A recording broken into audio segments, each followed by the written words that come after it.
ಭಾರತದ ಪ್ರಜಾಪ್ರಭುತ್ವದ ಇತಿಹಾಸದಲ್ಲಿ ಹಿಂದೆಂದೂ ಕಾಣದ ಸಾಂವಿಧಾನಿಕ ಬಿಕ್ಕಟ್ಟು ಈಗ ಪಶ್ಚಿಮ ಬಂಗಾಳದಲ್ಲಿ ಕಾಣ್ತಾ ಇದೆ. ಚುನಾವಣೆ ಅಂದರೆ ಗೆದ್ದವರು ಅಧಿಕಾರ ಹಿಡಿಯೋದು, ಸೋತವರು ಕುರ್ಚಿ ಬಿಡೋದು ಪದ್ಧತಿ. ಆದರೆ ಬಂಗಾಳದಲ್ಲಿ ಈ ಆಟವೇ ಉಲ್ಟಾಗಿದೆ.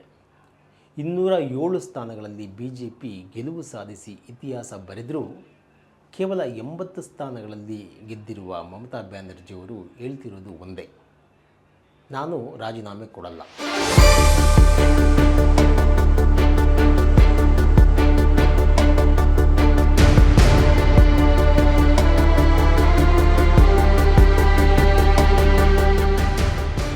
ಹೌದು, ಮಮತಾ ಬ್ಯಾನರ್ಜಿಯವರು ಇಂದು ಸಂವಿಧಾನಕ್ಕೆ ಸವಾಲಾಗುವಂತಹ ನಡೆಯನ್ನು ಪ್ರದರ್ಶಿಸ್ತಾ ಇದ್ದಾರೆ. ನಾನು ಸೋತಿಲ್ಲ, ನನ್ನನ್ನು ಸೋಲಿಸಲಾಗಿದೆ, 100 ಸೀಟುಗಳನ್ನು ಕದಿಯಲಾಗಿದೆ, CRPF ಪಡೆಗಳು CCTV ಕ್ಯಾಮ್ರಾ ಆಫ್ ಮಾಡಿ ನನ್ನ ಮೇಲೆ ಹಲ್ಲೆ ನಡೆಸಿವೆ ಅಂತ ಗಂಭೀರ ಆರೋಪ ಮಾಡ್ತಾ ಇದ್ದಾರೆ. ಆದರೆ ಮೇ 6 ಬಂಗಾಳದ ಪಾಲಿಗೆ ಪ್ರಮುಖವಾದ ದಿನ. ಏಕೆಂದರೆ ಸಾಂವಿಧಾನಿಕವಾಗಿ ಮಮತಾ ಬ್ಯಾನರ್ಜಿಯವರಿಗೆ ಇದು ಕೊನೆಯ ಗಡುವು. ಆದರೆ ಇಲ್ಲಿರೋ ಅಸಲಿ ಪ್ರಶ್ನೆ ಸಂವಿಧಾನದ್ದು. ನಮ್ಮ ಸಂವಿಧಾನದಲ್ಲಿ ಸೋತವರು ಮುಖ್ಯಮಂತ್ರಿ ಸ್ಥಾನಕ್ಕೆ ರಾಜೀನಾಮೆ ಕೊಡಬೇಕು ಅಂತ ಎಲ್ಲೂ ಹೇಳಿಲ್ಲ.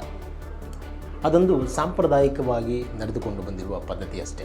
ಆದರೆ ಮುಖ್ಯಮಂತ್ರಿ ಆದವರು ವಿಧಾನಸಭೆಯಲ್ಲಿ ಬಹುಮತ ಸಾಬೀತುಪಡಿಸಬೇಕು. ಈಗ ರಾಜ್ಯಪಾಲ RN ರವಿ ಅವರ ಮುಂದಿರೋದು 2 ಆಯ್ಕೆಗಳು.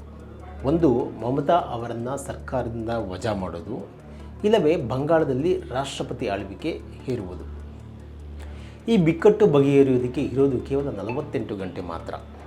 ಯಾಕೆಂದರೆ ಮೇ 7 ವಿಧಾನಸಭೆಯ ಅವಧಿ ಮುಗಿಯುತ್ತೆ. ಅಷ್ಟರೊಳಗಡೆ ಮಮತಾ ಬ್ಯಾನರ್ಜಿ ರಾಜೀನಾಮೆ ನೀಡಬೇಕು.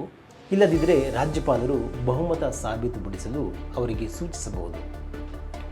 ಬಹುಮತ ಇಲ್ಲದಾಗ ಅವರನ್ನು ವಜಾ ಮಾಡಿ BJPಯವರನ್ನು ಸರ್ಕಾರ ರಚನೆಗೆ ಆಹ್ವಾನಿಸಬಹುದು. ದೀದಿಯ ಈ ಪತನಕ್ಕೆ ಸಾಕಷ್ಟು ಕಾರಣಗಳಿವೆ.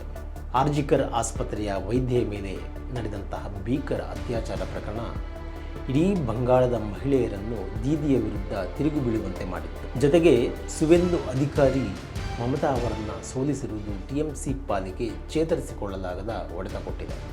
ಒಂದು ಕಡೆ ತಮಿಳುನಾಡಿನಲ್ಲಿ ದಳಪತಿ ವಿಜಯ್ ಯುಗ ಆರಂಭವಾದರೆ, ಮತ್ತೊಂದು ಕಡೆ ಬಂಗಾಳದಲ್ಲಿ ಮಮತಾ ಬ್ಯಾನರ್ಜಿ ಯುಗ ಅಂತ್ಯವಾಗ್ತಾ ಇದೆ.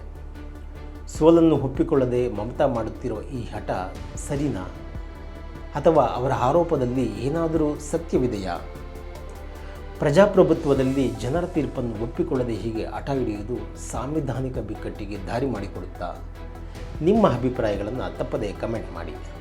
ಲೈಕ್ ಮತ್ತು ಸಬ್ಸ್ಕ್ರೈಬ್ ಆಗೋದನ್ನು ಮರಿಬೇಡಿ.